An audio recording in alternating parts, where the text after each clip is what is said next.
Ancient builders achieved the impossible with nothing but stone and rope. This video reveals 30 mysterious megaliths so heavy they defy even our modern cranes.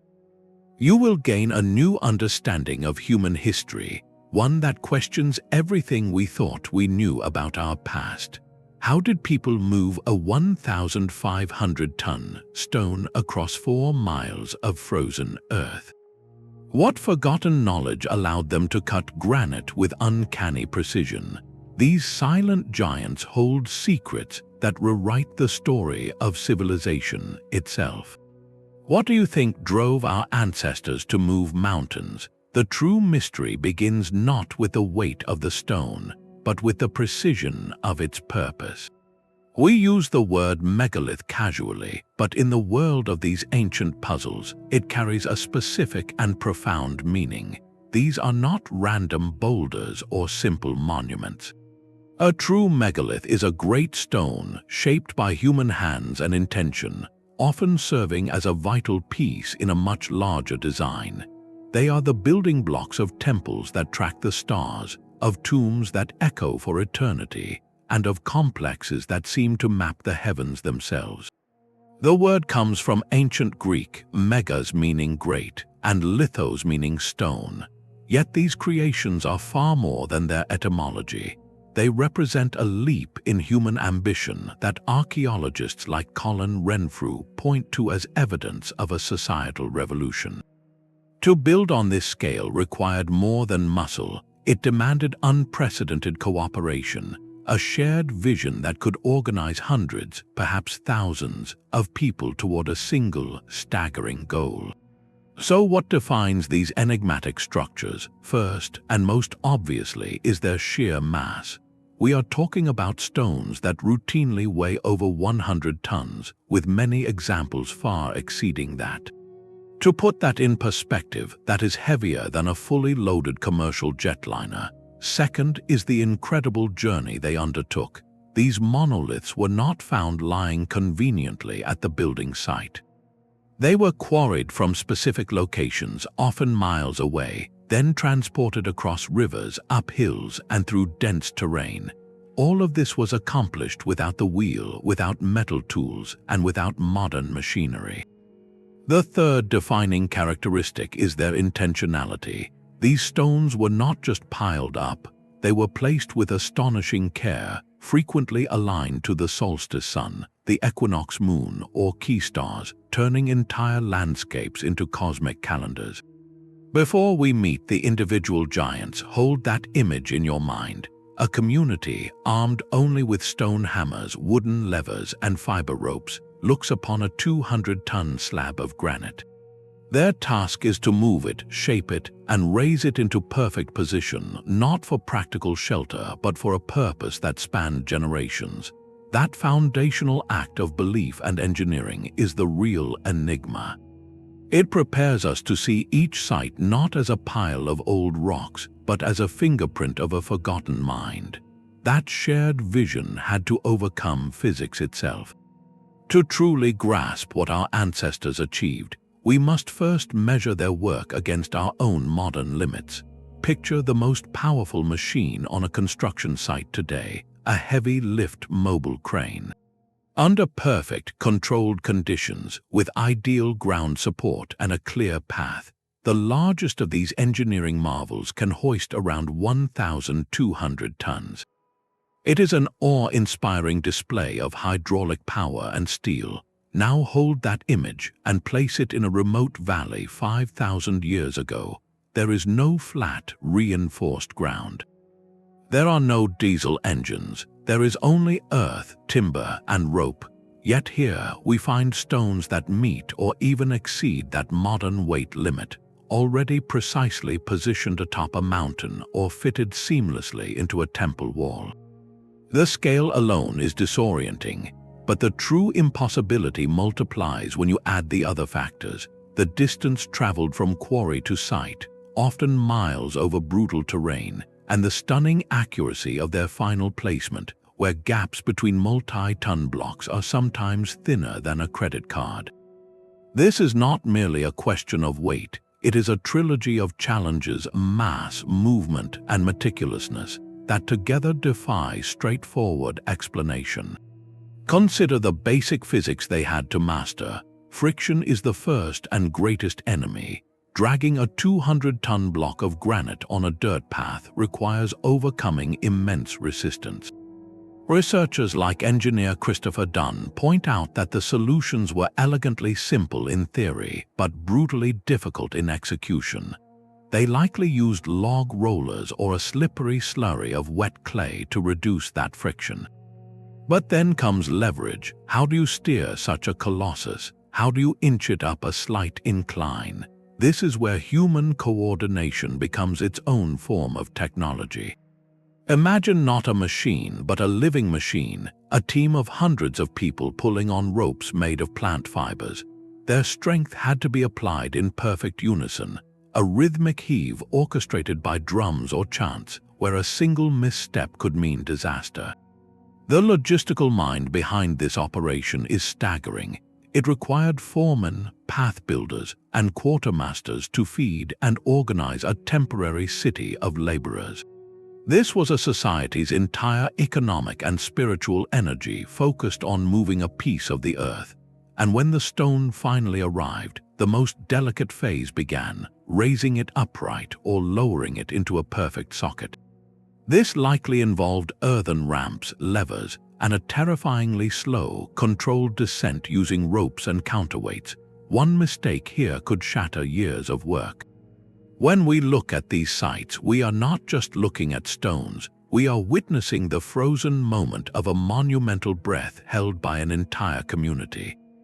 This foundational understanding of the impossible now prepares us to meet the individual giants, where theory collides with even more breathtaking reality. Even with the advantage of recorded history, some feats border on the unbelievable. In the heart of St. Petersburg, Russia, stands a statue known as the Bronze Horseman, a tribute to Tsar Peter the Great. While the statue itself is a masterpiece, the true marvel lies beneath its hooves, a pedestal of solid granite called the Thunderstone. This single block weighs approximately 1,500 tons, a mass that rivals the largest stones of antiquity. Its story, documented in the 1700s, provides a rare and detailed window into the sheer effort required to move a mountain. The task fell to an ingenious engineer named Marinos Carberis. His plan was as bold as it was simple in concept. Workers first excavated the colossal stone, then they built a massive wooden sled. But here was the clever part. They laid a track of copper-plated wooden rails, and on these rails they placed large, smooth bronze spheres.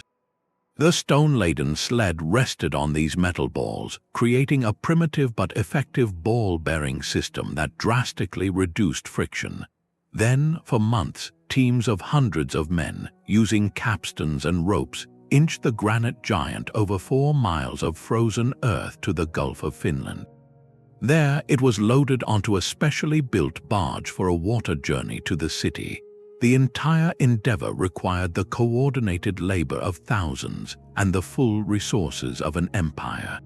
This was not an ancient mystery, but a well-documented project from the Age of Enlightenment, and that is precisely what makes it so illuminating. If moving a stone of this scale was a Herculean national undertaking in the 1700s, with metallurgy, engineering plans, and imperial funding, what does that say about the same task being accomplished thousands of years earlier, repeatedly, across the globe? The Thunderstone acts as a crucial bridge in our understanding. It proves the megalithic impulse, that drive to shape and move the earth itself as a statement of power and permanence, never truly faded. It also sets a sobering benchmark of difficulty, against which all older, more mysterious sites must now be measured. The recorded struggle of those 18th-century workers echoes silently at every ancient site, asking us the same urgent question: if this was so hard for them, how was it ever possible for anyone else? That documented struggle in Russia finds a powerful echo in the sands of Egypt, where ambition met geology on a truly epic scale. In the ancient city of Thebes, modern-day Luxor, a silent titan rests upon the earth. It is the colossal, unfinished statue of Pharaoh Ramses II, carved from a single block of red granite. This prone giant was intended to stand as a symbol of divine kingship, but it never reached its pedestal. Weighing over 1,000 tons, it lies exactly where the ancient craftsmen stopped work, a breathtaking snapshot of ambition frozen in stone. Its very incompleteness is our greatest clue. The story begins over 150 miles to the south, at the granite quarries of Aswan. Here, workers would have outlined the rough shape of the statue directly on the living bedrock.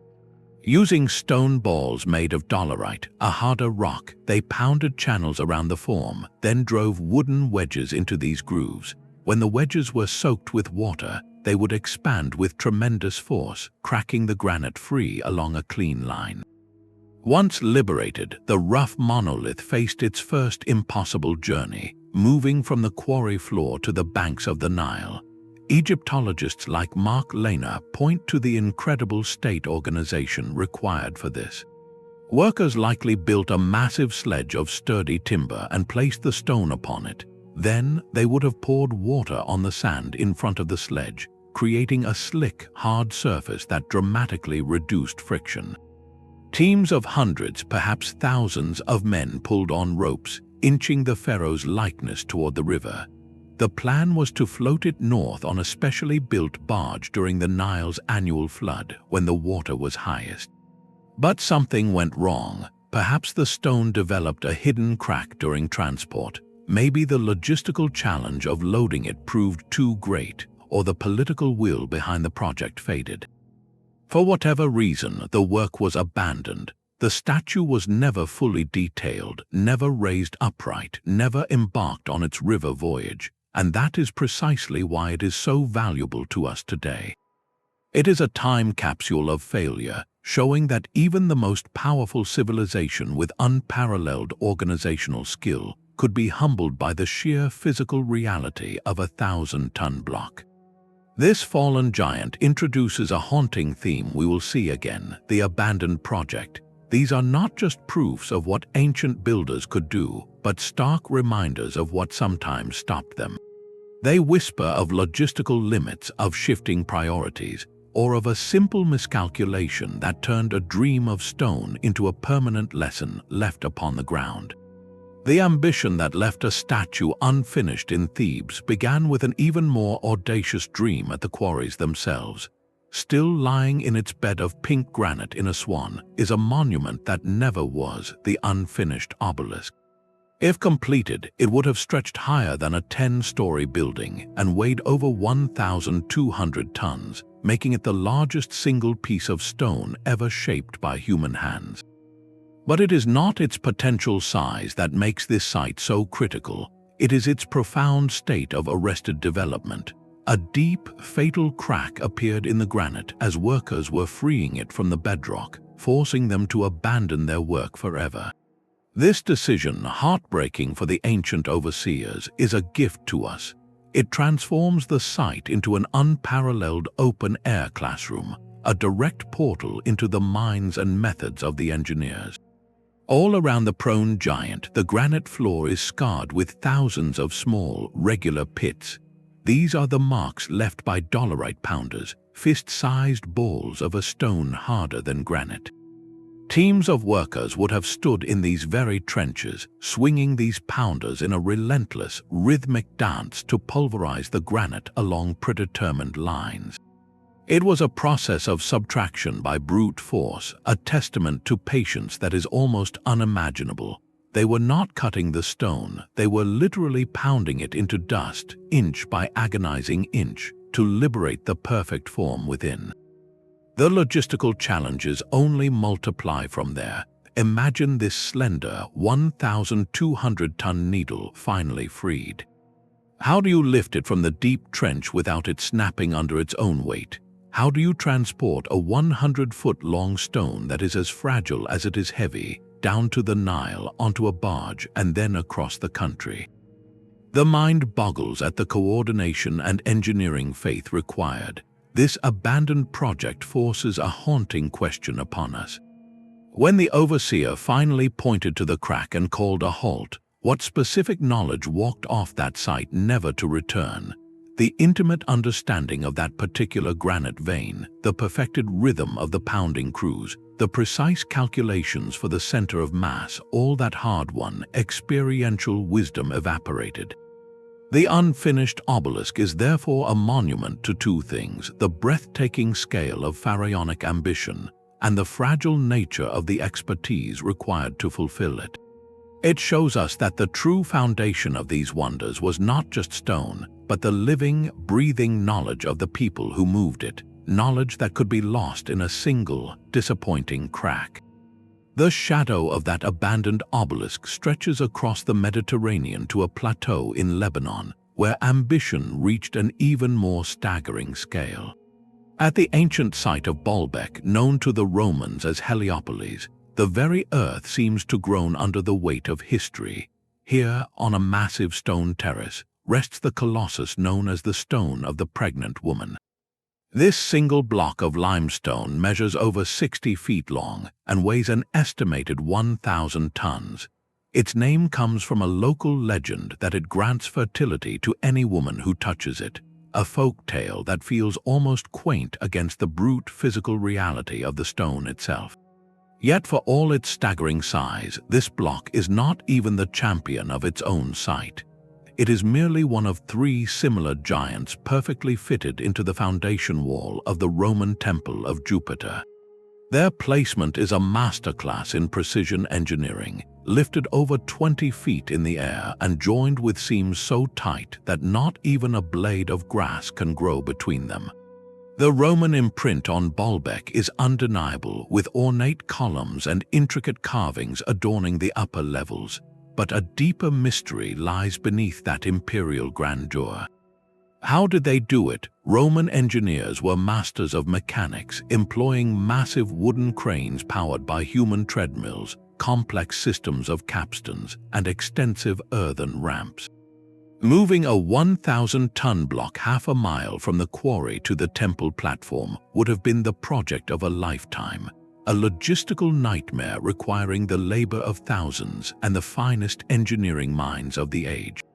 Yet when you stand before these stones, a quiet question persists. Does this explanation truly account for everything? Just a short distance from the temple, in the main quarry, lies the source of the true enigma.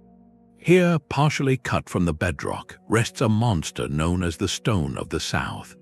This block is even larger than the ones in the wall, estimated to weigh a mind-numbing 1,650 tons. It was cut, shaped, and partially undercut, ready for transport, but for reasons lost to time, it was never moved. Its existence changes the entire conversation.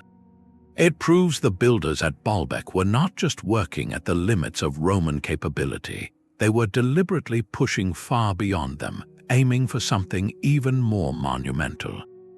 This has led many researchers, including archaeologists like Jean-Pierre Adam, to question the straightforward Roman narrative. The foundation terrace, with its cyclopean stones, displays a construction style radically different from the refined Roman work above it. The stone dressing is distinct, the scale is orders of magnitude greater, and the method of placement seems to belong to a different school of thought entirely. This has sparked a controversial but compelling theory. What if the Romans, for all their engineering genius, did not build this foundation? What if they found it? The theory suggests the massive terrace is a pre-Roman, possibly even prehistoric, achievement. A forgotten civilization may have leveled the plateau and set these 1,000-ton blocks in place, creating a sacred base upon which later cultures, like the Romans, Greeks, and Phoenicians, simply built their own temples. This idea adds a profound and puzzling layer to Baalbek. It transforms the site from a magnificent Roman temple into an architectural palimpsest, a page in a book where older, heavier writing shows through from beneath. If true, it means the Romans, the great engineers of the ancient world, may have looked upon these stones with the same awe and confusion that we do today, inheriting a mystery they themselves could not fully explain. The precision of the Trilithon wall makes its weight seem almost secondary. High on that same monumental platform at Baalbek, 3 blocks of limestone, each estimated at 800 tons, are fitted together to form a foundation course of staggering perfection. These are the Trilithon stones. Their individual mass is dwarfed by the 1,000-ton colossi nearby, but what they lack in raw weight, they more than make up for in craftsmanship. The joints between these multi-hundred-ton blocks are so exact that, even after millennia of earthquakes and weathering, not even the thinnest razor blade can be inserted between them. This is a level of precision milling we would expect from a modern machine shop, not from an ancient quarry. The technical puzzle is compounded by their position. These stones are not resting at ground level. They are elevated over 20 feet in the air, seamlessly integrated into a retaining wall. How were they lifted and placed with such flawless alignment? Mainstream archaeology attributes this feat to Roman engineering genius. Scholars point to the extensive use of earthen ramps, where the stones would have been dragged up a temporary slope of compacted earth and rubble, a method well documented in Roman construction. Once at the correct height, they would have been painstakingly maneuvered into place using wooden levers and cranes powered by human treadmills. The perfectly tight joints, they argue, were achieved through meticulous final dressing, where the stones were rubbed together with an abrasive slurry until their surfaces matched exactly. This view is supported by the clear Roman architecture built upon this foundation. Yet, for many who stand before the Trilithon, the standard explanation feels incomplete. The scale seems to push beyond the practical limits of even Roman capability. This is where alternative researchers like Graham Hancock introduce a more speculative but captivating idea. They ask, could this foundational layer be far older? The style of masonry, with its gigantic, minimally dressed blocks fitted with uncanny precision, is starkly different from the ornate, smaller stonework of the Roman temples above.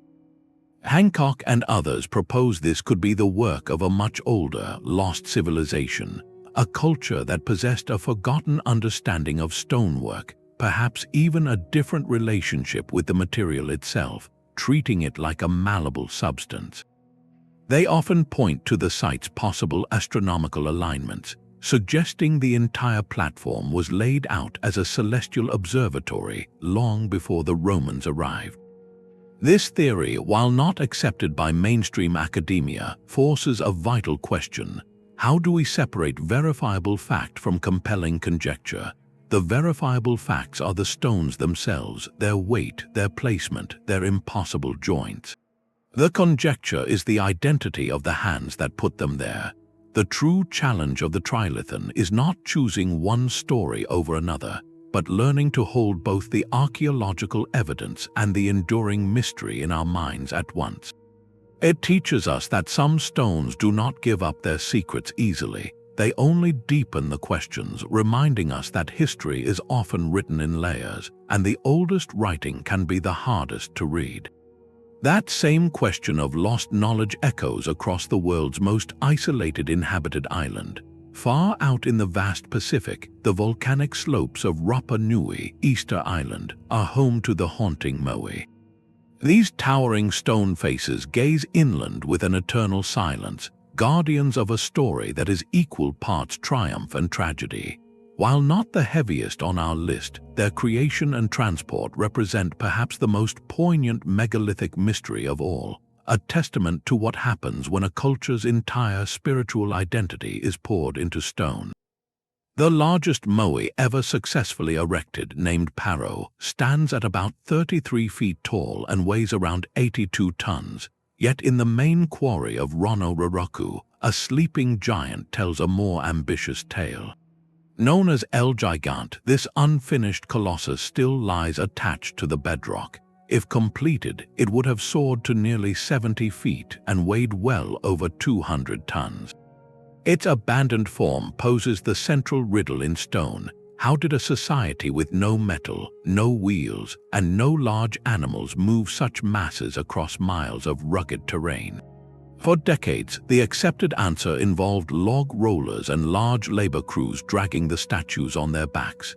But a revolutionary and now widely accepted theory, championed by archaeologists like Terry Hunt and Carl Lipo, suggests something far more dynamic and ingenious. They propose the islanders literally walked the Moai to their coastal platforms.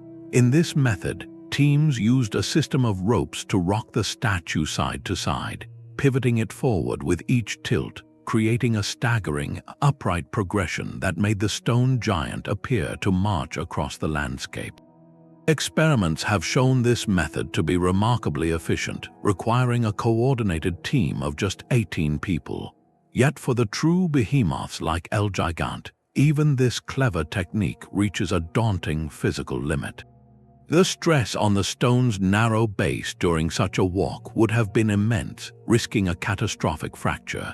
This forces us to consider that the islanders may have used a combination of methods, perhaps walking smaller Moai while using sledges or modified rollers for the absolute giants, all on a network of prepared roads that crisscross the island. The true weight here, however, is not just geological. The ecological cost of this monumental effort was staggering. The once lush island was progressively deforested to provide timber for rollers, levers, and rope, and to clear paths for transport. This devotion to the Moai, central to the islanders' ancestor worship and social structure, ultimately contributed to an environmental collapse that reshaped their entire world. This is where the story transcends engineering. The Moai are not merely feats of strength, they are the ultimate expression of a people's belief, a spiritual endeavor so powerful it redirected the fate of their ecosystem. They moved mountains to honor their ancestors, and in doing so, they reshaped their own future, leaving behind a powerful and sobering lesson etched in volcanic rock. The silent giants of Easter Island are not alone in their ritual purpose.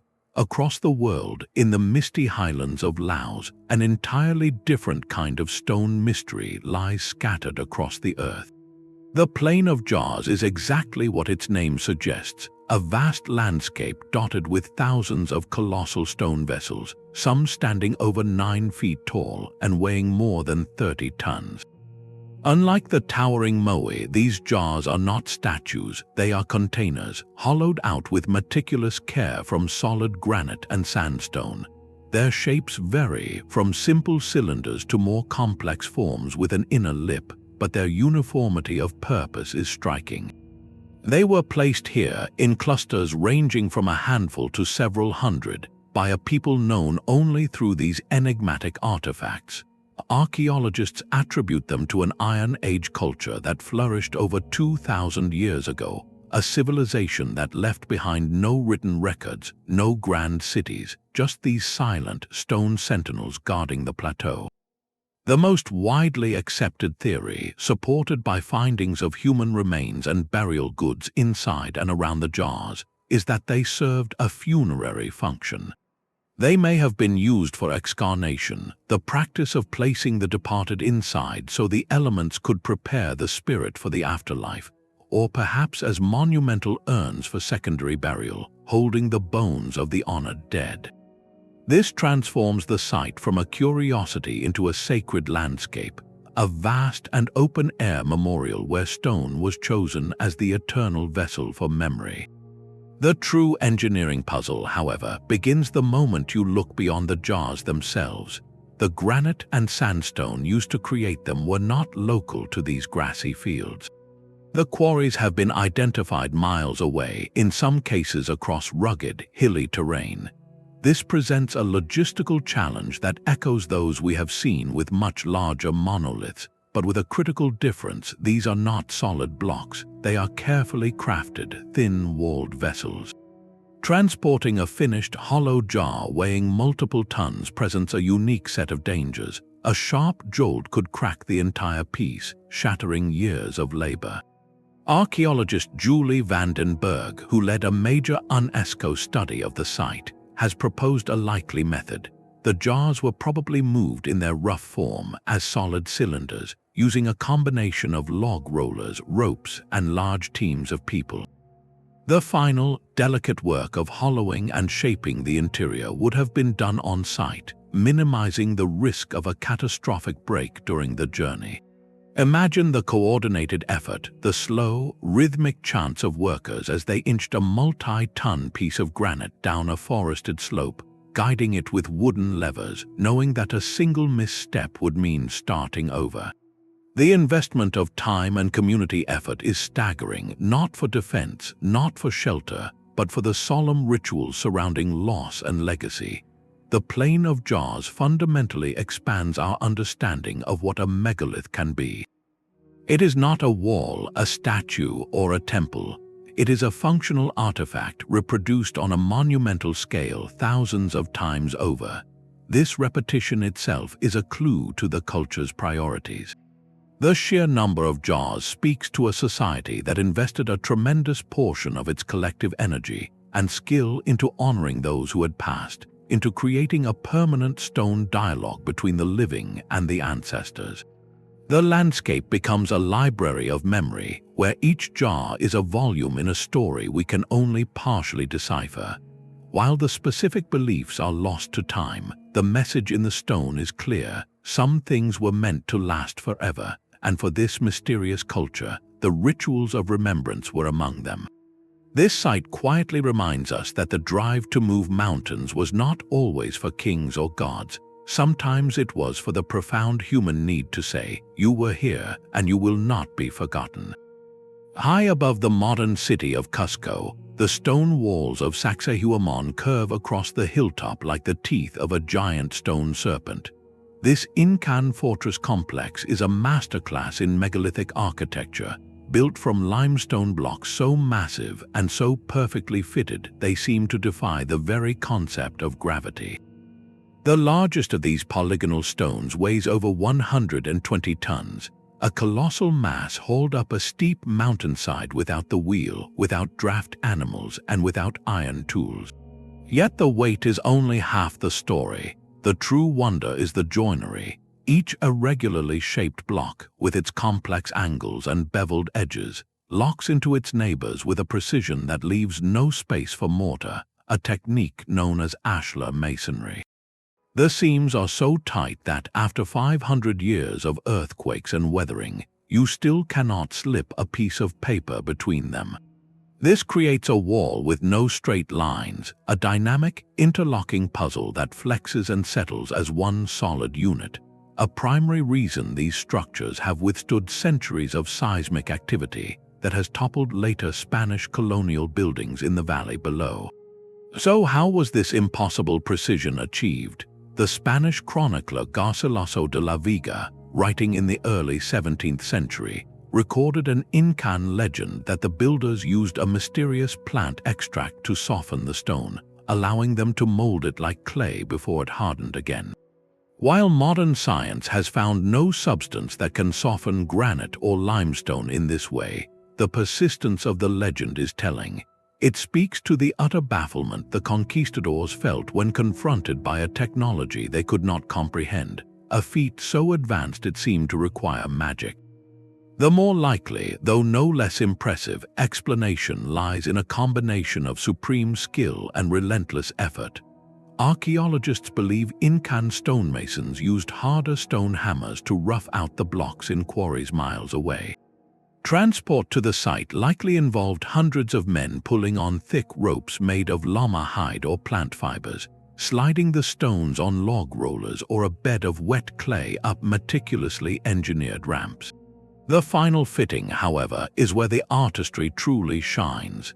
It is thought that masons would place a new block next to its intended neighbor and, using a technique called bedding, repeatedly lift and lower it, grinding a fine sand slurry between the surfaces. Each lowering would grind the two stones together, slowly, painstakingly wearing them down until their surfaces matched with uncanny exactness. This was not a quick process, it was an act of profound patience, where a single block might take a team of specialists months to perfect.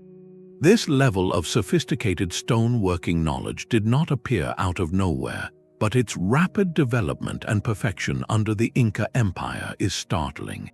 It suggests a centralized, state-sponsored system where master craftsmen developed and guarded these techniques, training generations in a visual and tactile language of stone that was never written down. When the empire fell, much of that intimate, hands-on knowledge vanished with its practitioners. Today, Sacsayhuamán stands not just as a fortress, but as a three-dimensional archive of a lost engineering philosophy, one that understood stone not as an obstacle to be conquered, but as a partner in a timeless, earthbound dance. The seamless stone of Sacsayhuamán speaks of a mastery over local landscapes, but what happens when that ambition refuses to be bounded by geography? Returning to the plateau of Baalbek, we encounter a different order of megalithic mystery, one measured not just in tons but in miles. Towering above the colossal foundation stones of the Temple of Jupiter were once 54 monumental columns, each composed of 3 stacked segments of Egyptian red granite. While a single segment weighing 60 to 70 tons is formidable in its own right, the true wonder is its birthplace. This distinctive stone was quarried over 1,000 miles away in the distant hills of Aswan, Egypt. This transforms the story from one of local engineering to one of staggering imperial logistics, revealing a prehistoric precursor to our modern globalized trade, but in a commodity far heavier than spices or silk, monumental prestige itself. Imagine the chain of events required. First, in Aswan, the granite was cut into perfect cylindrical drums. Then, each 70-ton drum began an epic journey, loaded onto a barge and floated down the Nile to a Mediterranean port. From there, it endured a treacherous open sea voyage north along the coast of the Levant, a trip fraught with storms and piracy. Finally, it was offloaded and dragged inland to the Baalbek Plateau, where Roman engineers faced the now familiar challenge of raising it over 20 feet to lock it into place atop its fellow segments. This was not a one-time stunt. It was a systematic operation repeated 162 times to create that forest of stone. The scale of coordination is mind-boggling, involving miners, sailors, carters, and engineers from different cultures, all working under the vast umbrella of the Roman Empire. This was an economy literally moving mountains to make a statement. The red granite columns were not chosen for their structural superiority. Local limestone would have served just as well. They were chosen for their color, their rarity, and their symbolic weight. By using stone from the conquered land of Egypt, Rome was performing a powerful act of political theater, physically transplanting the resources of a famed ancient civilization to magnify its own glory. It prompts a profound question about the drivers of these impossible tasks. While earlier megaliths often seem born of spiritual or communal purpose, here we see the clear engine of imperial power and economic might. The Roman state could marshal the labor, the ships, and the security to make this 1,000-mile chain function, turning raw stone into a symbol of dominance. This long-distance megalith trade reveals a sophisticated ancient world connected by ambition, where the desire to build the unimaginable could fuel entire industries and bind continents together in a single, breathtaking architectural vision. The imperial ambition that spanned continents finds a quieter, more ancient echo on the windswept coast of Brittany. Here, in the village of Lochmariaca, lies a giant that fell. The Grand Menhir Brisset, or Great Broken Menhir, now rests in 4 colossal fragments upon the earth, but in its prime, around 4,500 BCE, it was a breathtaking achievement, a single pillar of granite that soared over 65 feet into the sky and weighed approximately 330 tons.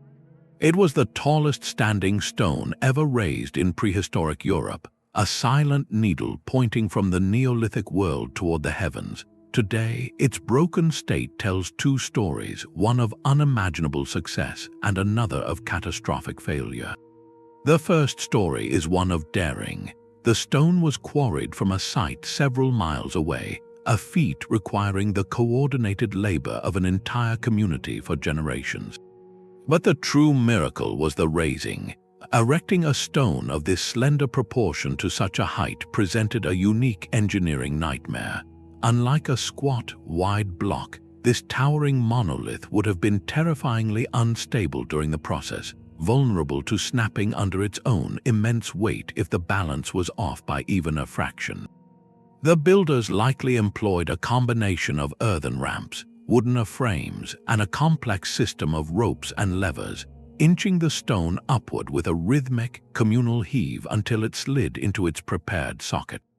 This act required not just muscle, but a sophisticated, almost intuitive understanding of leverage, center of mass, and patient, incremental movement.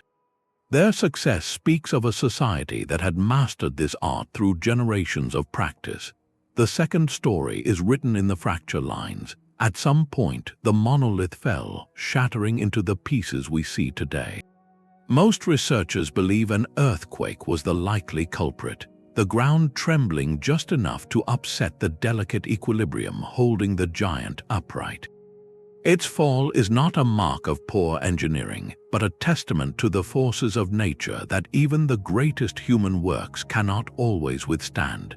Yet, even in its fallen state, its purpose whispers to us. The Grand Menhir was not alone.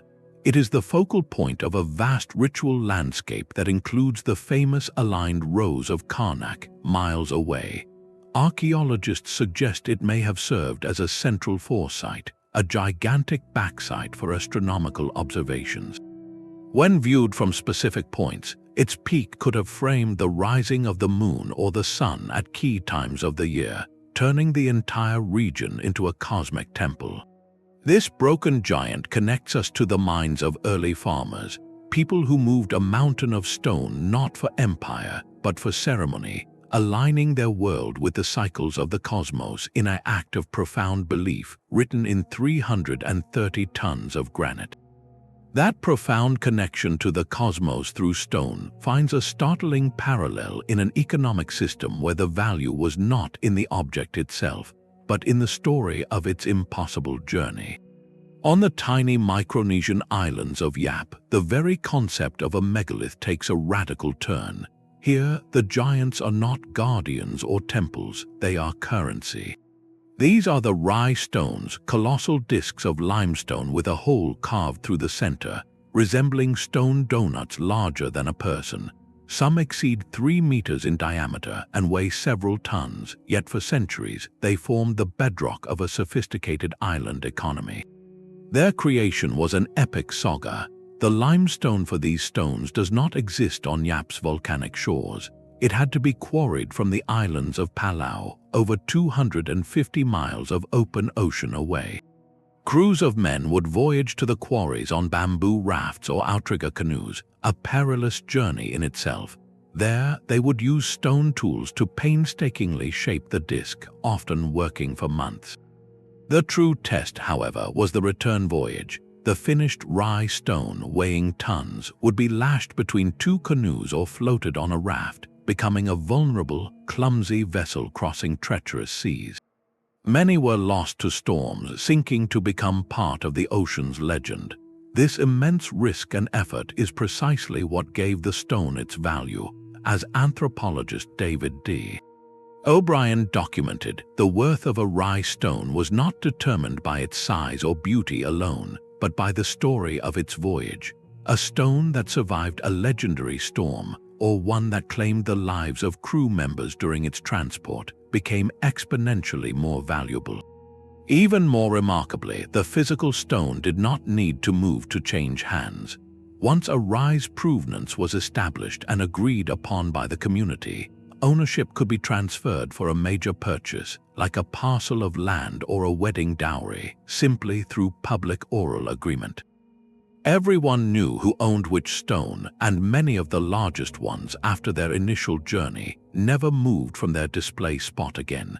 This system turns our modern notions of money and material value completely on their head. The Rai stones were not useful. You could not eat them, wear them, or build a house with them. Their utility was purely social and narrative. They were a physical ledger, a public record of history, risk, and human endeavor made solid. This transforms our understanding of the megalithic impulse. It shows that moving mountains of stone could serve a purpose far beyond the spiritual or the funerary. It could be woven directly into the fabric of daily life, governance, and social trust. The Rai stones ask us a brilliant, subversive question. What if the greatest weight these ancient cultures were moving was not stone at all, but the shared story of their own community, made permanent in a form that would endure for generations? The narrative weight of a community's story finds a powerful, silent echo in the faces of ancient kings. Deep in the humid lowlands of the Mexican Gulf Coast, the Olmec civilization, often called the mother culture of Mesoamerica, left a legacy not in words but in stoic, monumental visages. Their colossal heads, 17 of which have been discovered, are masterworks of intimidating artistry.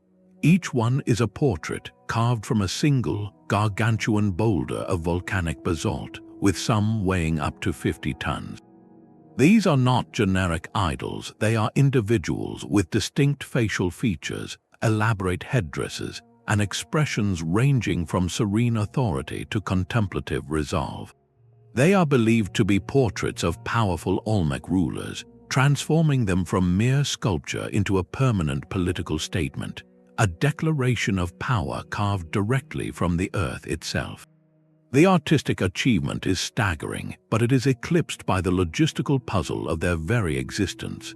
The basalt for these heads did not come from the swampy Olmec heartlands at San Lorenzo or La Venta. It was sourced from the Tuxtla Mountains, a journey of over 150 kilometers, or about 90 miles, through a landscape of rivers, marshes, and dense jungle. This was around 900 years before the Common Era, a time with no metal tools, no wheels, and no draft animals in the Americas. So how did they move a 50-ton block of stone across such a distance? The prevailing theory, supported by archaeologists like Anne Cyphers, involves a symphony of coordinated human effort. Workers likely used stone tools to shape the boulder into a rough form at the quarry. Then they may have constructed a massive wooden sledge, placing the stone upon it. To move it, they would have laid down a track of log rollers, constantly moving the ones from the back to the front in a slow, rhythmic procession. For river sections, the stone might have been lashed to rafts or floated between canoes, a perilous undertaking with such a precious cargo. The journey would have required hundreds, if not thousands, of laborers, all organized and fed by a highly centralized authority. This is the true message of the heads. They are proof of a society complex enough to command such an immense diversion of energy, not for practical infrastructure, but for symbolic grandeur. The Olmec invested their greatest effort in creating these permanent, watchful faces to project an ideology of unchallengeable rule, a concept that would echo through every Mesoamerican culture that followed. Their silent gaze across the centuries asks us not just how they were made, but why a society would choose to express its identity in such an enduring and physically demanding form. High on the wind-swept Altiplano of Bolivia, the air grows thin and history feels close enough to touch. Here, at an altitude of 12,800 feet, the ruins of Tiwanaku hold a stone puzzle that challenges our timeline of Andean achievement. At the heart of this complex stands the Gate of the Sun, a monolithic portal carved from a single block of andesite weighing around 10 tons. While its mass is modest compared to other giants, its surface tells a different story, one of breathtaking artistry and cryptic intention. The gate is dominated by an intricate central figure, often called the staff god, surrounded by a procession of winged attendants and complex geometric patterns. This is not simple decoration, it is a densely packed iconographic language, a potential calendar or cosmological map rendered in stone with a fineness that seems to defy the era of its creation. The precision of the deep, clean grooves and sharp angles suggests the work of master craftsmen using tools and techniques that remain a subject of debate. But the Gate of the Sun is merely the most famous piece of a much larger and more perplexing architectural enigma. Just a short walk away lies the platform of Pumapunku, a place that feels less like a ruin and more like a factory floor where giants worked. Here the stone shifts from andesite to a hard, dense red sandstone, and here the precision becomes almost unnerving. The site is scattered with massive H-shaped blocks, multi-ton slabs with razor-sharp edges, and stones featuring perfect, recessed notches and channels that interlock with mathematical regularity. The surfaces are flawlessly flat, the corners are exact right angles, and the cuts are so clean they appear machined. To visit Pumapunku is to confront a style of stonework that looks radically out of place in the ancient world, as if the builders were working with a different set of rules, treating stone not as a material to be pounded and ground, but one to be precisely cut and assembled like components. This level of workmanship would be impressive at sea level, but at this altitude the challenge is multiplied exponentially. The thin air at nearly 13,000 feet makes sustained physical labor extraordinarily difficult, slowing every movement and demanding constant rest. The logistics of the operation become a puzzle in themselves. How did workers battling altitude sickness quarry these immense blocks, transport them to the site, and then execute this jewelry box precision on a monumental scale? The conventional archaeological view, supported by researchers like Alexei Vranish, points to the incredible skill and patience of the Tiwanaku culture, which thrived here over 1,000 years before the Inca. They likely used stone hammers, bronze tools, and abrasive sand to slowly shape the blocks through relentless grinding. Transport could have involved large labor crews, llama fiber ropes, and earthen ramps. Yet for many, the standard tools of the era seem inadequate to explain the flawless, modular geometry on display.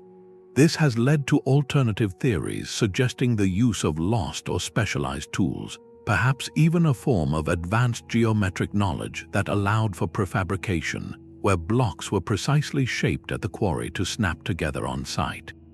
The true weight of Tiwanaku and Pumapunku, then, is not in the tonnage of any single stone, but in the accumulated evidence of a technical intelligence that we are still struggling to fully comprehend. It stands as a silent question etched in sandstone and andesite, asking us how we define technological advancement and whether our current historical models have room for the kind of sophisticated, stone-based engineering that once flourished under the immense sky of the Altiplano. The precision of Tiwanaku feels like a product of a mature civilization, but what if the very first stones were laid by people who had not yet built a single permanent home? In the rolling hills of southeastern Turkey, a rounded hill called Göbekli Tepe, which translates to Potbelly Hill, holds an answer that has turned history upside down. Here, dating back to an astonishing 9,600 years before the Common Era, circles of massive T-shaped limestone pillars stand sentinel. Each pillar weighs over 20 tons, quarried from the local bedrock and carved with a stunning bestiary of foxes, boars, scorpions, and birds, their forms leaping from the stone with a vitality that feels utterly alive. This site is not a temple built by farmers, it is something far more revolutionary. It was constructed by hunter-gatherers, people who lived a nomadic life, following herds of wild animals and foraging for plants, millennia before the invention of agriculture, pottery, or permanent settlement.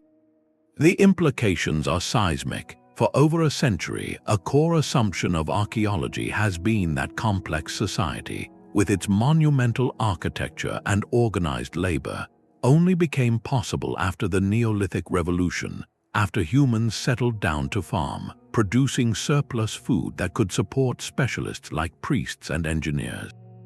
Göbekli Tepe shatters that timeline completely. The late archaeologist Klaus Schmidt, who led the excavations, turned the traditional model on its head.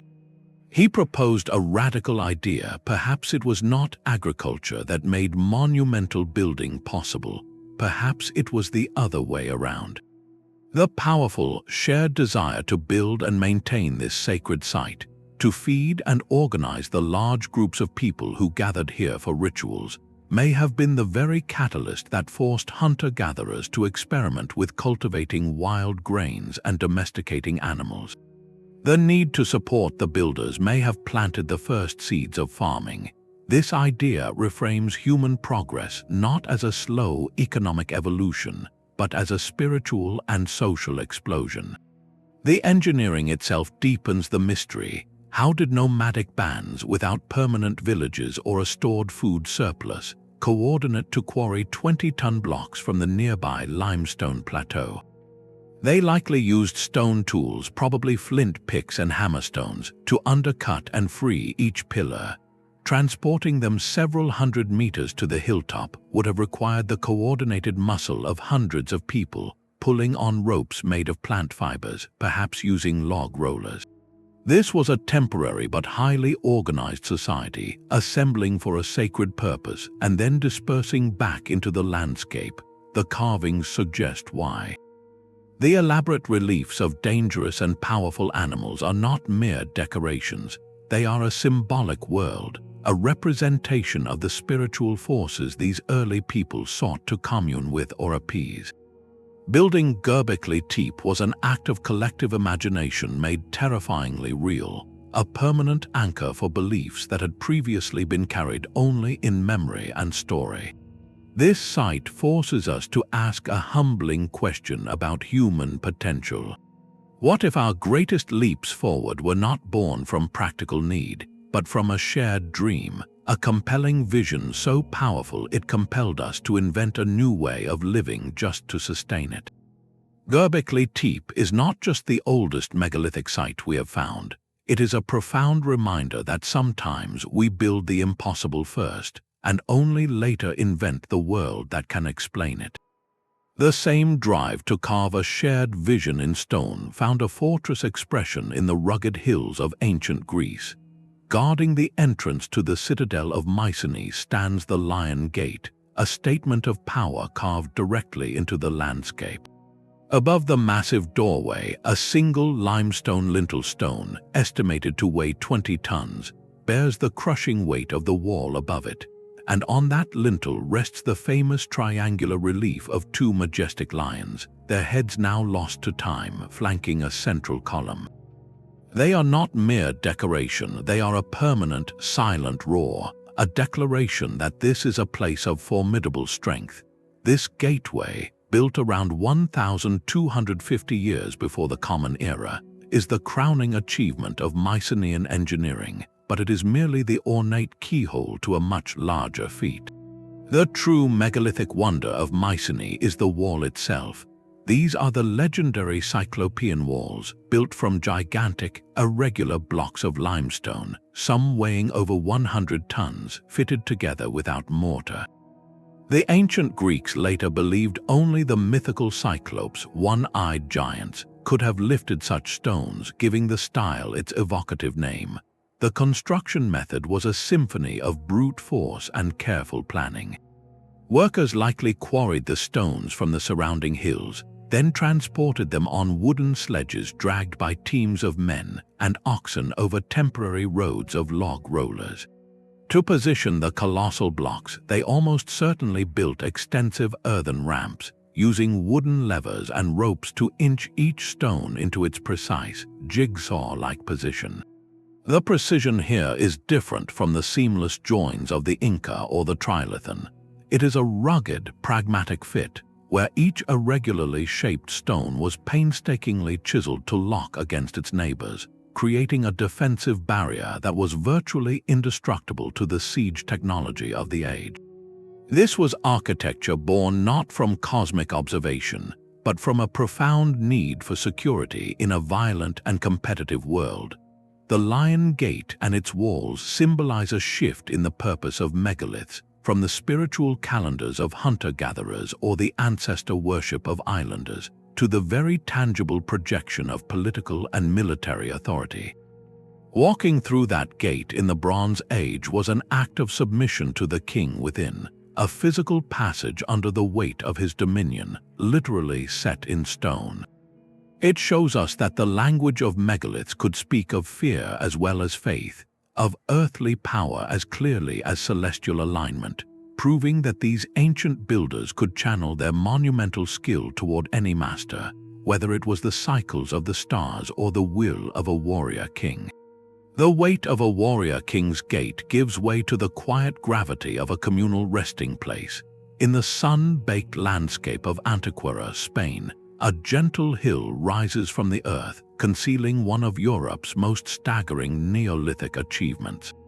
The Dolmen of Menga is not a fortress or a temple, but a tomb, a passage grave constructed around 3,700 years before the Common Era. To enter is to walk into a cathedral of stone built for the departed. Its central chamber is formed by colossal upright slabs, each a monolith in its own right, supporting a roof of breathtaking audacity. This roof is a single, seamless capstone, a slab of limestone that stretches over 25 feet long and weighs approximately 180 tons. To stand beneath it is to feel a profound sense of shelter and scale, a space engineered for eternity. The engineering challenge here is layered. First, the builders had to source these megaliths from a quarry almost a full kilometer away. Then came the true test, transporting these multi-ton blocks not across flat ground, but up a noticeable slope to the chosen hilltop. Researchers attempting to reconstruct the process have demonstrated the immense coordination required. Teams of hundreds would have used a combination of log rollers, thick plant fiber ropes, and wooden levers. Each movement would have been a chorus of controlled effort, a rhythmic heave and pause guided by chants or drumbeats, inching the stones along a prepared path. The final act, lifting the 180-ton roof slab into place atop the uprights, likely involved the construction of an earthen ramp. The stone would have been dragged up this temporary mountain to rest over the chamber, after which the ramp was excavated to reveal the completed tomb. But Menga's mystery extends beyond pure mechanics. The entire structure is precisely aligned. From within the dark chamber, the entrance frames the distant, distinctive silhouette of La Peña de los Enamorados, a mountain peak that resembles a sleeping giant's face. This was no accident. It speaks of a sacred geography where the architecture of the dead was intentionally connected to a powerful natural landmark, weaving the human-made and the eternal landscape into a single spiritual tapestry. This alignment transforms the dolmen from a feat of engineering into a profound statement of belief. Building Menga was an act of collective memory, a society's entire physical effort channeled into creating a permanent home for ancestors, ensuring they remained part of the community's view, forever linked to the living world through a doorway of stone. While the gates of Mycenae spoke of earthly power, a different kind of perfection was being carved in the jungles of Central America. In the fertile Diquis Delta of Costa Rica, hundreds of nearly perfect stone spheres lie scattered, a silent and utterly unique megalithic phenomenon. These are not pillars or walls, but objects of pure geometry, ranging from the size of a grapefruit to colossal orbs over 2 meters in diameter and weighing up to 16 tons. They were carved from gabbro, a hard, dense igneous rock, and their surfaces were worked to a stunning smoothness that feels almost unnatural to the touch. The immediate question is obvious: why? In a world of practical needs, what drove a culture to invest immense effort in creating perfect spheres? Archaeologist Francisco Corrales, who has studied the spheres extensively, suggests they likely served as powerful status symbols for the region's complex chiefdoms. Their size and perfection would have been a direct reflection of a leader's influence and ability to command specialized labor, turning abstract authority into a physical object one could see and even touch. But the mystery deepens far beyond their purpose. How were they made? Without metal tools, artisans would have used stone hammers to rough out the shape, then likely employed a combination of heating with fire and rapid cooling with water to fracture away layers, followed by endless hours of grinding with sand and water to achieve that breathtaking, flawless curve. This process required not just skill, but a profound, almost mathematical understanding of form. Yet the true logistical nightmare comes after the carving. How does a community move a 16-ton stone sphere, a shape inherently difficult to grip or roll in a straight line, through dense, muddy jungle terrain to its final display site? The likely answer involves a combination of log rollers, rope nets, and earthen ramps, a task demanding the same coordinated effort as moving a block, but with the added challenge of controlling a perfect shape that wants to roll in any direction. Their distribution adds another layer of intrigue, with some spheres found arranged in alignments that may have pointed to celestial events or sacred mountains. This transforms them from mere symbols into potential instruments of cosmic observation. The stone spheres of Costa Rica fundamentally expand our definition of a megalith. They prove that ancient precision was not reserved for architecture alone, but could be focused inward on the pursuit of a perfect form for its own social and symbolic power. In these silent orbs, we see a society that measured its reach not by the height of its walls, but by its ability to shape the very essence of stone into harmony. Even nature itself can craft a masterpiece of geometric order. Along the rugged northern coast of Ireland, the Giant's Causeway presents a landscape that feels deliberately designed.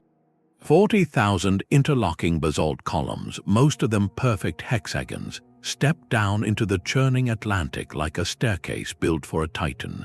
This is not a human construction, but a spectacular geological accident, formed 60 million years ago by the slow, fracturing cooling of a massive lava flow. Yet its inclusion here is essential, for it stands as the ultimate counterpoint to our entire exploration. It proves that the awe-inspiring precision we have been chasing across continents can also arise from the blind forces of physics without plan, purpose, or a single pair of hands. This natural wonder has long fueled the human imagination, giving rise to the legend of the giant Finn McCool, who supposedly built the causeway as a path to confront a rival in Scotland. The myth itself is revealing. It shows our innate tendency to attribute such impossible order to intelligent, purposeful creation. And that leads us to a profound and reflective question. As early humans wandered the earth, did they occasionally stumble upon formations like this, these natural temples of stone? Could the site of the Giant's Causeway or similar basalt flows around the world have planted a seed in the mind of a nascent engineer? The perfect angles, the staggering symmetry, the sheer permanence of it all might have served as both inspiration and instruction. It whispered that stone could be organized, that chaos could give way to a powerful, repeating pattern, that the earth itself held blueprints for a kind of beauty that defied time. Perhaps ancient builders, in their drive to create monuments that would last for eternity, were not just imposing their will upon the rock, but were in a deep sense collaborating with it, seeking to replicate the enduring order they witnessed in the natural world. The causeway acts as a quiet bridge between geology and human aspiration. It reminds us that before we ever moved a single megalith, we were first students of the stone, learning from its forms, its fractures, and its silent, ancient logic. The same drive to create a perfect form, witnessed in the spheres of Costa Rica, would find its most peculiar modern expression not in a jungle, but in the humid suburbs of Florida. There, a slight man with a quiet obsession built a kingdom of stone entirely alone. Coral Castle, a sprawling complex of massive oolite limestone sculptures and monoliths, stands as a 20th century riddle carved from over 1,100 tons of rock. Its creator, a Latvian immigrant named Edward Līdzkalnis, was a man of modest stature, standing just 5 feet tall and weighing perhaps 100 pounds. Yet between the years of 1923 and 1951, working almost exclusively at night and shunning observers, he single-handedly quarried, carved, shaped, and positioned these colossal blocks. The park features a 9-ton revolving gate that moves with the touch of a finger, a 23-ton obelisk, and massive rocking chairs carved from solid stone, each piece fitting together with an uncanny, seamless precision. Līdzkalnis' tools, as displayed, were pathetically simple, homemade tripods, chains, and metal bars fashioned from old car parts.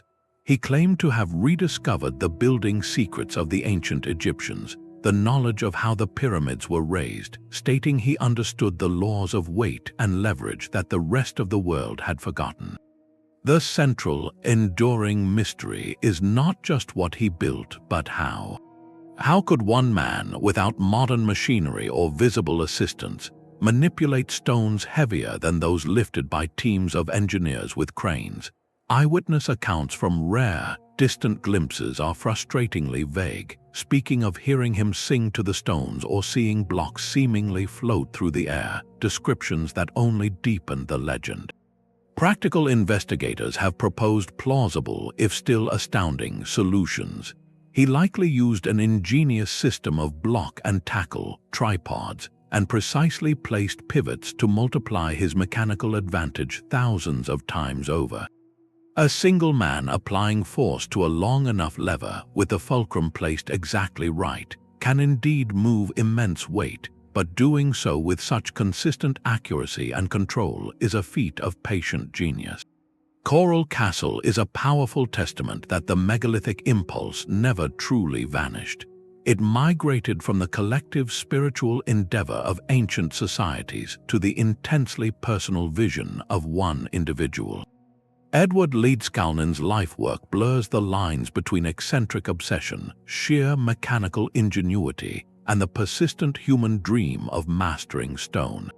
It proves that the allure of moving mountains, of leaving a permanent mark through sheer will applied to rock, is a thread that connects the builders of Göbekli Tepe to a solitary man in Florida, whispering that the secrets of balance and perseverance might be the most powerful tools of all. Across the Pacific, in the mist-shrouded highlands of Sulawesi, another valley of giants guards its secrets. The Bada Valley, nestled within the vast Lore Lindu National Park, is home to a collection of enigmatic stone figures and massive jars that seem to have simply grown from the earth. Over 400 of these megaliths are scattered across the landscape, standing as silent, weathered witnesses to a culture that vanished over 1,000 years ago. The most striking are the statues, some towering over 4 meters tall, carved from single blocks of hard gray granite. They are imposing presences with simple, rounded heads and stylized bodies, their features smoothed by centuries of tropical rain and wind. Many are anthropomorphic, resembling human figures, while others take on more abstract, sometimes phallic forms, hinting at rituals tied to fertility, ancestors, or spiritual power. Local people call the large stone jars kalambas, and like their distant cousins in Laos, their original purpose is wrapped in legend and speculation. The logistical reality behind them, however, is concrete and demanding.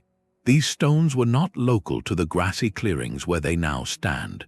The granite was quarried from distant riverbeds and hillsides, requiring teams to extract multi-ton blocks and then transport them across kilometers of rugged, forested terrain and through rushing rivers.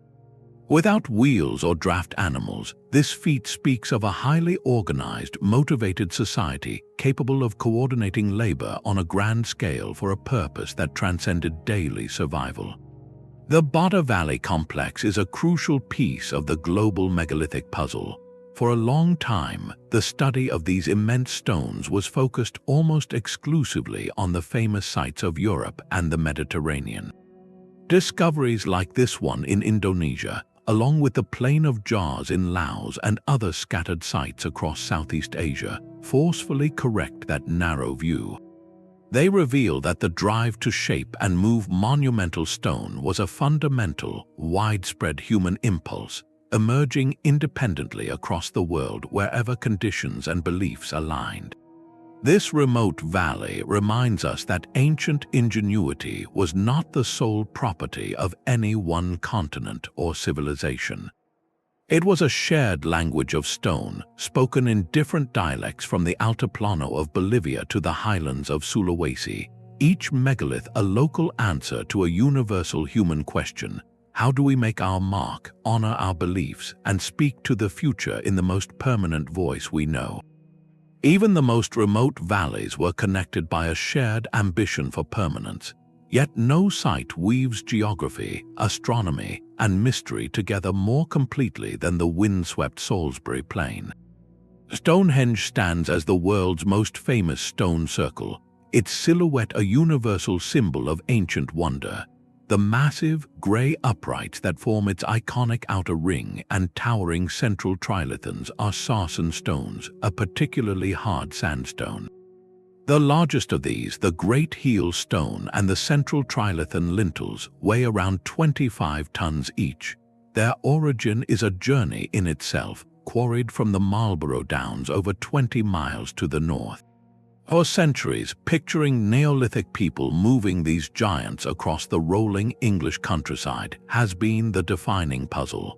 A compelling theory, supported by recent experimental archaeology from the University of Brighton, suggests a method both simple and ingenious.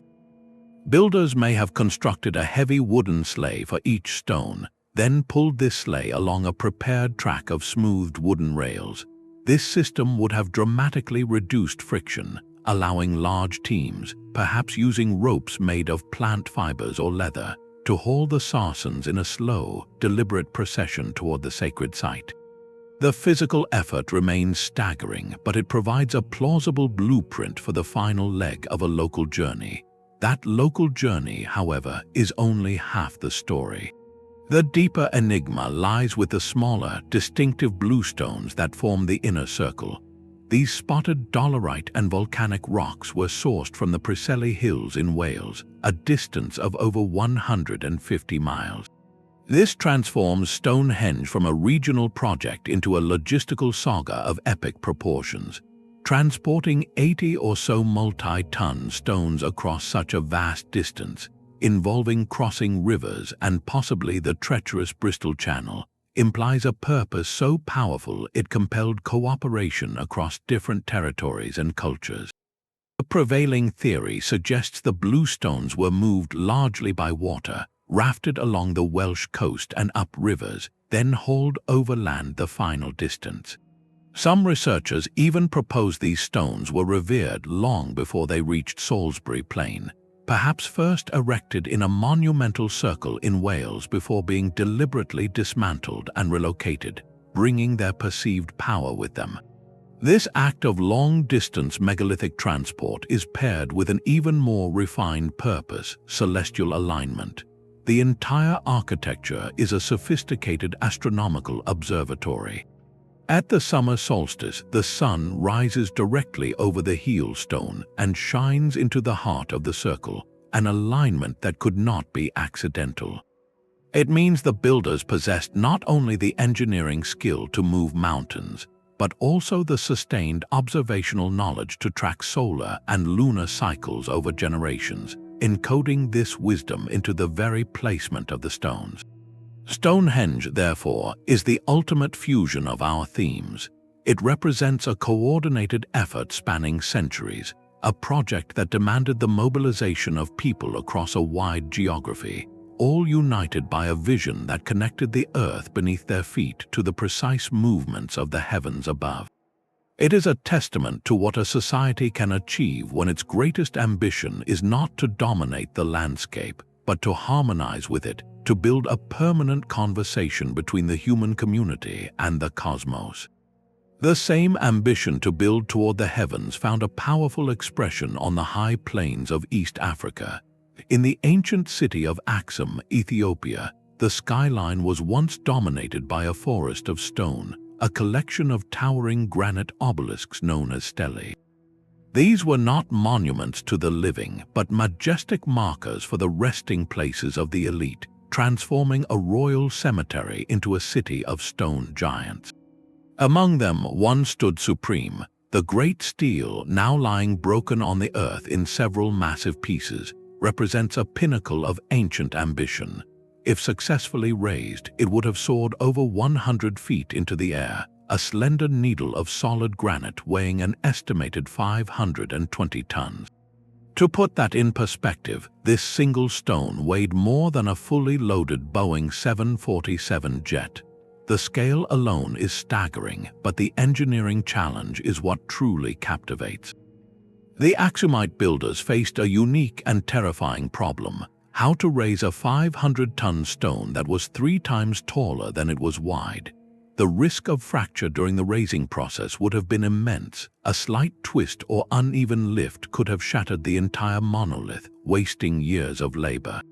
The methods they likely used speak of profound patience and an intimate understanding of leverage. At the quarry, workers would have used simple iron tools and rock wedges to free the steel from the bedrock, then shaped it with meticulous care. Transport to the site, over several kilometers, would have involved hundreds of laborers pulling on thick ropes, likely sliding the giant on a lubricated track of mud or on log rollers. The raising itself was the ultimate test. Scholars, including archaeologists like the late David Philipson, theorize a method involving a deep foundation pit. The steel would have been dragged to the edge of this pit and its base carefully positioned over the opening. Then, using a complex system of ropes, earthen ramps, and wooden levers, crews would have slowly tilted the monolith upward, letting gravity help swing its base into the waiting socket, a controlled fall of epic proportions that required flawless coordination. The successful erection of these stelae, particularly the Great Stele, is a testament to a civilization operating at the zenith of pre-industrial capability. The Kingdom of Aksum was a major power, a hub of trade that connected the Mediterranean with the Indian Ocean, and its stelae stand as permanent declarations of that sophistication.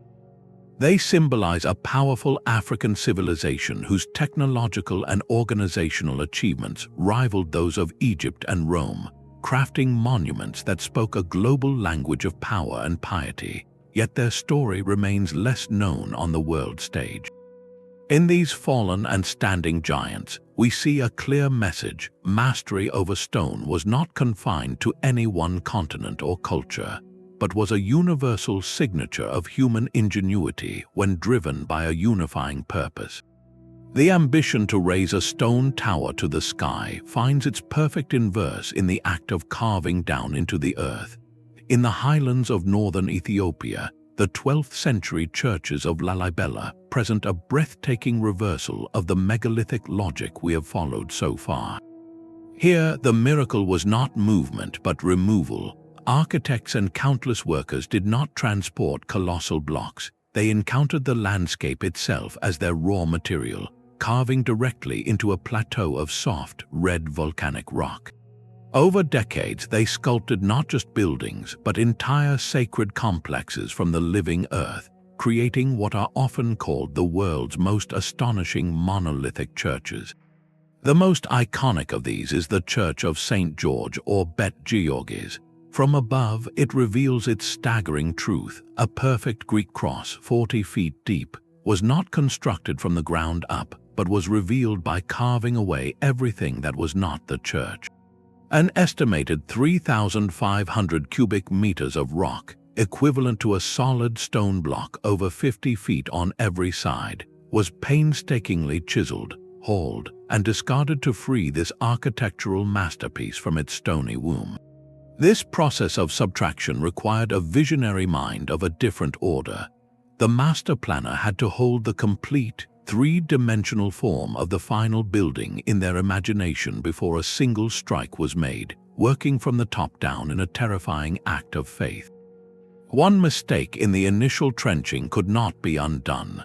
The labor was organized with military precision, with teams of workers using simple iron chisels and hammers to cut the perimeter trench, then slowly excavating downward, level by level, carving the intricate interiors, columns, and arches as they descended. The project is traditionally attributed to King Jebba Meskel Lalibela, who, after a pilgrimage to Jerusalem, sought to create a new Jerusalem in his own land, a spiritual capital accessible to all. This purpose transforms the work from a construction project into an act of profound devotion. The churches are not placed upon the land, they are inseparable from it, their floors the very bedrock of the plateau. Entering one is a descent into a cool, silent world, where the air itself feels ancient and the walls still whisper of the rock from which they were born. Lalibela expands our definition of the megalithic impulse beyond the physics of weight and leverage. It speaks to a desire not to dominate the landscape with imported stone, but to engage in a sacred dialogue with it, to reveal the holy spaces believed to be already sleeping within the heart of the earth. This was architecture as revelation, a patient, generation-spanning act of uncovering what was always meant to be seen. The silent march of the Moai across Easter Island was not the final step in their creation. For some of the most distinguished statues, the process culminated in a crowning achievement, literally. These are the Pukao, massive cylinders of red volcanic scoria stone that were somehow lifted and placed atop the heads of the towering figures. The largest of these stone hats weighs around 12 tons, a bulky, rounded mass that had to be balanced on a head that could be over 30 feet in the air. This was not an afterthought, it was a deliberate escalation of an already monumental task. Imagine the scene. A Moai finally stood upright on its Ahu platform, gazing inland. Then the community turned its attention to a new quarry, this one for the distinctive red stone, and began the process all over again, extracting, shaping, and transporting another multi-ton object, this time with a new goal, to place it perfectly atop a narrow, elevated perch. The question of how they accomplished this adds a fascinating layer to the island's engineering puzzle. One leading theory involves the construction of a large stone and dirt ramp built up against the back of the statue. The Pukao could then have been rolled or dragged up this temporary incline until it was positioned directly over the head, then carefully levered forward and lowered into place. Another compelling idea suggests a variation of the walking method, where the cylindrical shape was rocked and pivoted up a zigzagging ramp, a slow, precarious dance of balance and control. Each method would have required immense coordination and carried a terrifying risk. A single slip could have sent the 12-ton capstone crashing down, potentially destroying the statue below and years of collective labor. This raises a profound point about the megalithic mind. Why add this extra, seemingly unnecessary challenge? The Pukao were almost certainly rich with meaning. Most researchers believe they represent a topknot of hair, a style worn by male islanders, or an elaborate ceremonial headdress denoting high rank and sacred status. They were a final, defining attribute that transformed a powerful ancestor figure into a paramount chief or a deified being. The choice to use red stone, strikingly different from the gray volcanic tuff of the bodies, would have made these crowned figures visually dominant against the landscape, their heads catching the light in a dramatic, symbolic display.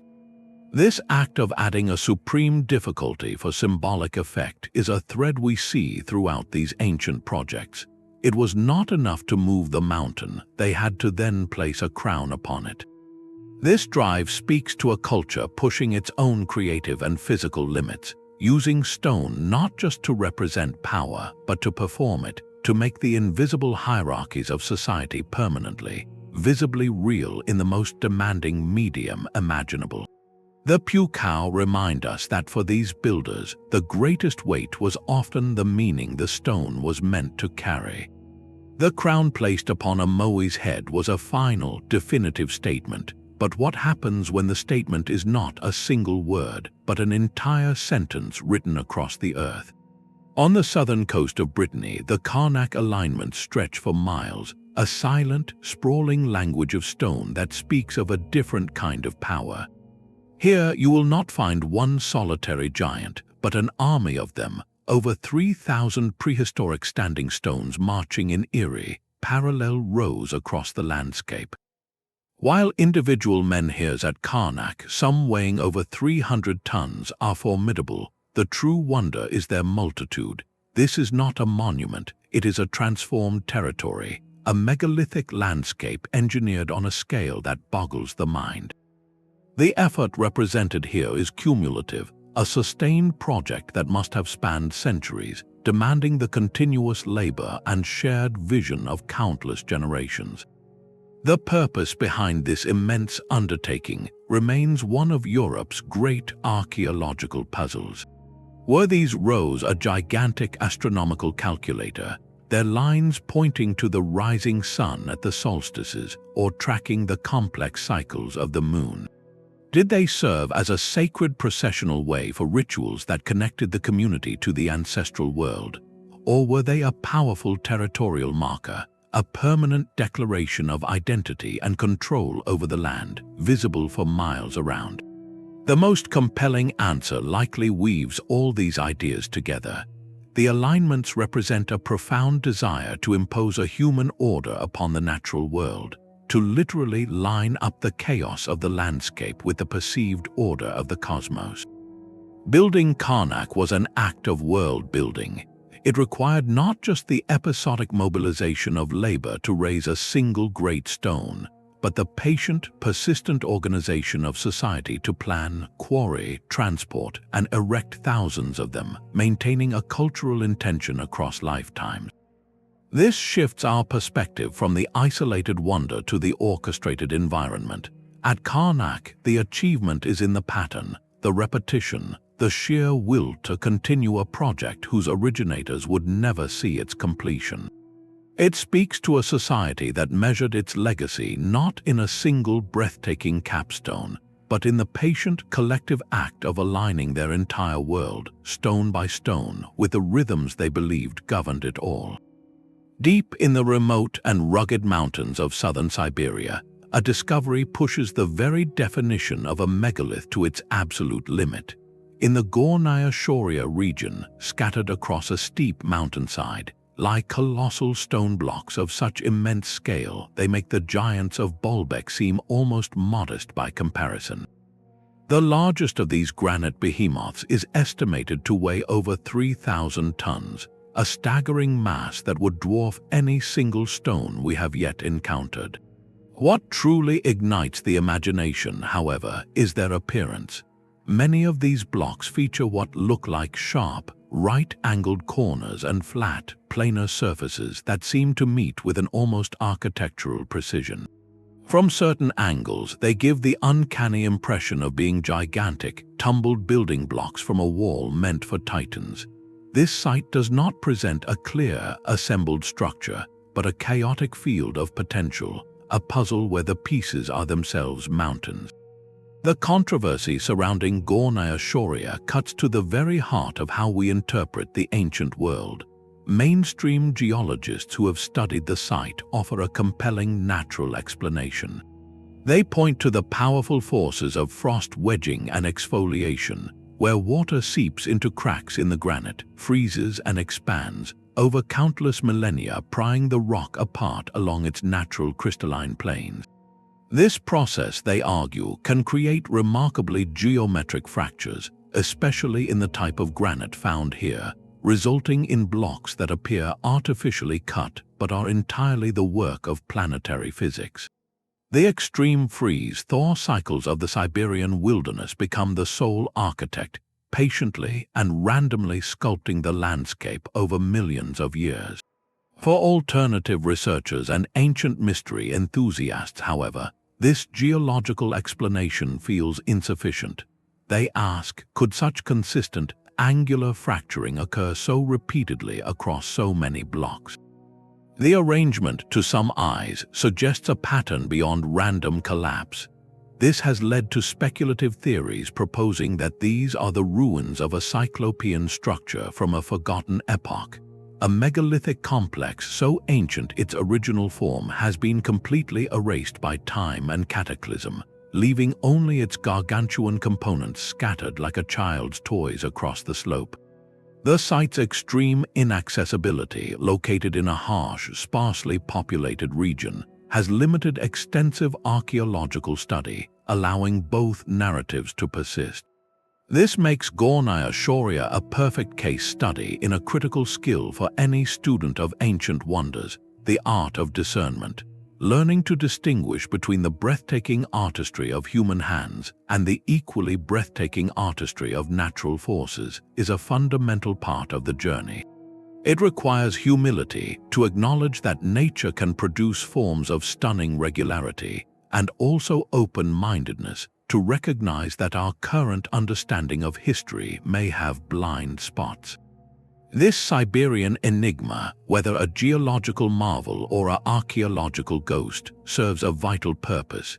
It reminds us that our planet itself is the greatest sculptor of all, and that sometimes the most profound mysteries are not about who built something, but about learning to read the subtle, billion-year-old handwriting of the earth.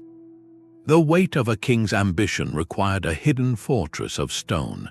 Within the iconic silhouette of the Great Pyramid of Giza, the true engineering marvels are not the 2.3 million outer casing stones, but the colossal blocks locked away in its heart.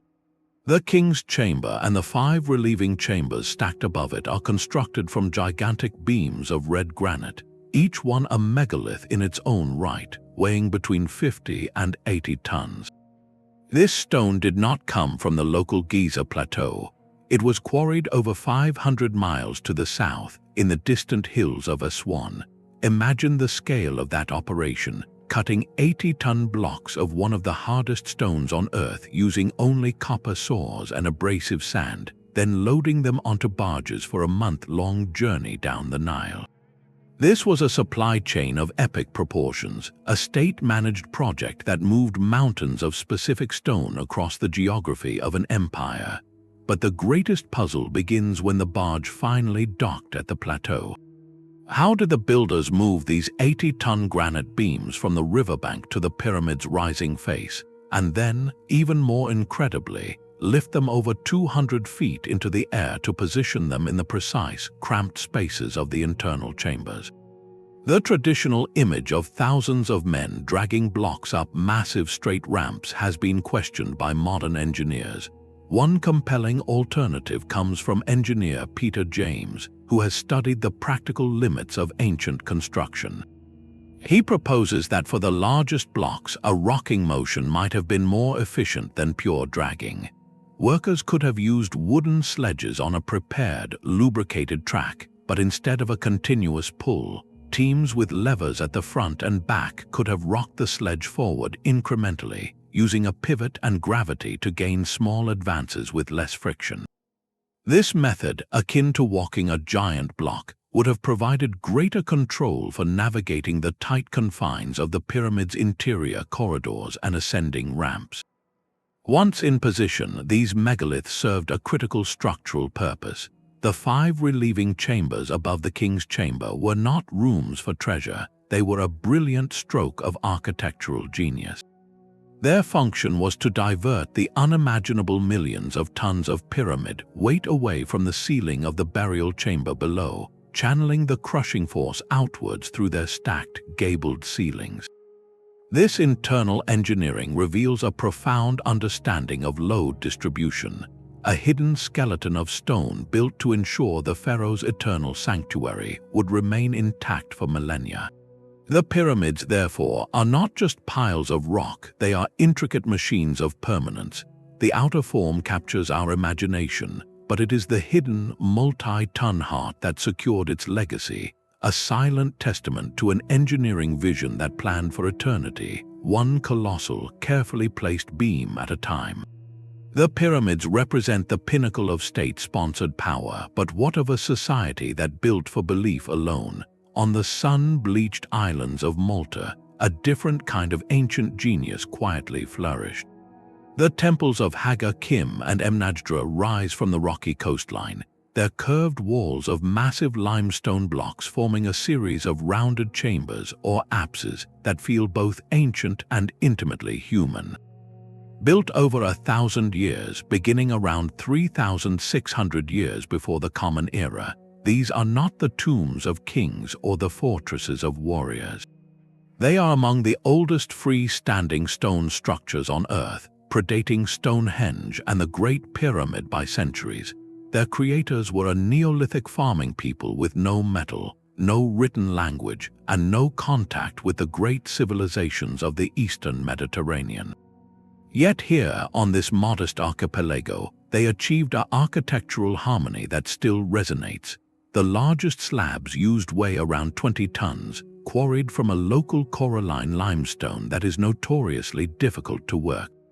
The mystery is not one of overwhelming scale, but of refined skill in isolation. How did this small island community, likely numbering only in the low thousands, accomplish such sophisticated construction? The answer may lie in the very landscape. Archaeologists have discovered numerous spherical stone balls, some the size of bowling balls, near the temple sites. These are believed to have been used as rollers, placed beneath the great slabs to transport them from nearby quarries. Imagine teams of people, using wooden levers and plant fiber ropes, carefully inching a 20-ton block over these stone spheres, a slow, rocking procession across the short distance to the sacred site. The design itself reveals a mind thinking in stone. The apsidal plans are complex, with doorways aligned to the equinox and solstice sunrises, allowing beams of light to penetrate deep into the inner chambers on specific days of the year. The walls are adorned with intricate spiral carvings and motifs, perhaps symbolizing growth, cycles, or the divine. This was architecture in service of ritual, likely focused on fertility, the ancestors, and the cycles of life that governed their agricultural world. Malta's temples show us that the megalithic impulse did not require an empire. It could blossom in a closed, island environment, driven purely by a shared spiritual vision. In these graceful, sun-warmed stones, we see a community's entire identity expressed not in conquest, but in careful alignment with the sun, the seasons, and the deep, quiet need to build a home for the sacred. The sea itself may hold our oldest stories, locked in stone beneath the waves. Off the southern tip of Japan, near Yonaguni Island, divers explore a submerged landscape that has ignited one of the most passionate debates in modern archaeology. Known as the Yonaguni Monument, this vast formation rests under about 80 feet of water, a collection of massive, angular terraces, sharp-edged platforms, and what appear to be staircases and carved channels. The largest structure resembles a stepped pyramid, over 150 feet long and nearly 90 feet tall, a monolith that seems to defy the random artistry of the ocean. For geologist Masaaki Kimura, who has studied the site for decades, the evidence points to human hands. He notes features like what look like carved pillars, symmetrical archways, and even what he interprets as a carved human face, suggesting this could be a terraformed structure or a ceremonial complex from a time when this area was dry land over 10,000 years ago. If true, it would place its construction in a period of prehistory that rewrites our understanding of Pacific civilizations. Yet the mainstream scientific view offers a different, equally fascinating narrative. Geologists point to the fact that the monument is composed of sandstone, a sedimentary rock prone to fracturing along natural plains. The powerful currents of the area, combined with seismic activity, could have created these remarkably geometric shapes through a purely natural process called sheet jointing and erosion.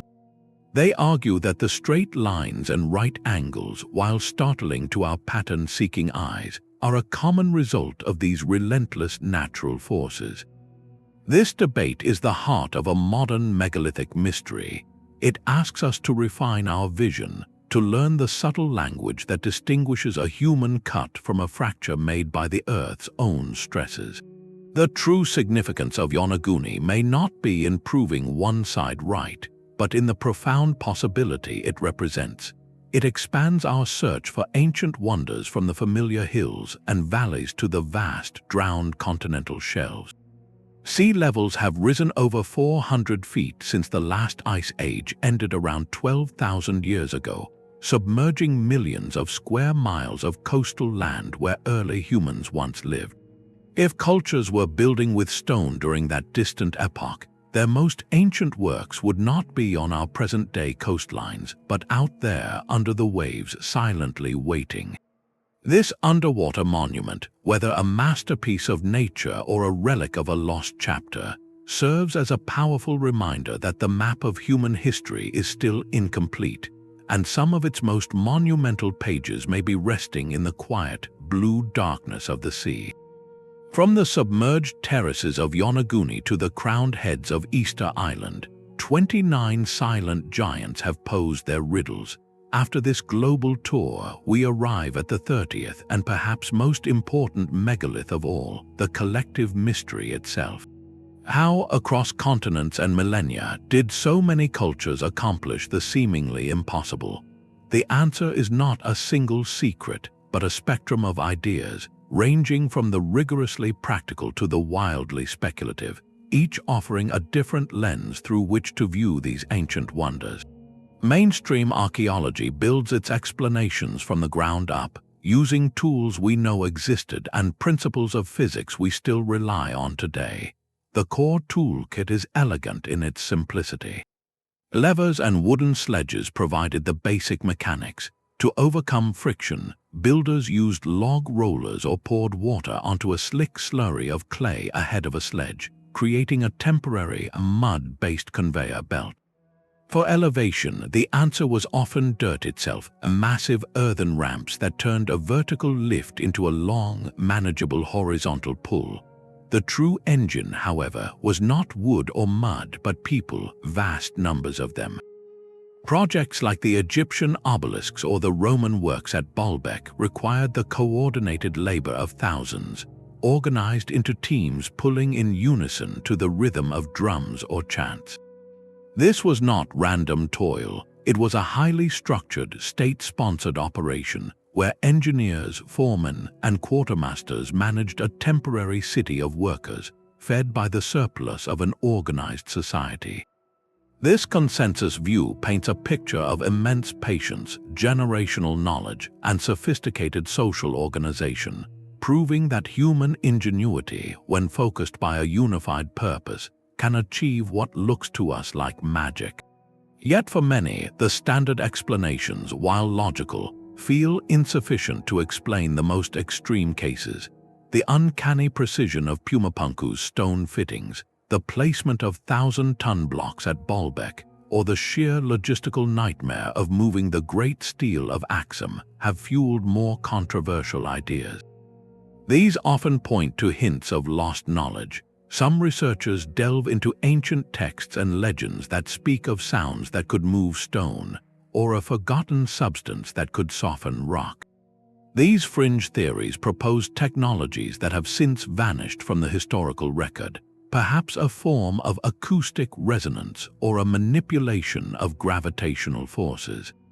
While mainstream science finds no evidence for such methods, and natural explanations often account for the phenomena described, these ideas persist for a powerful reason.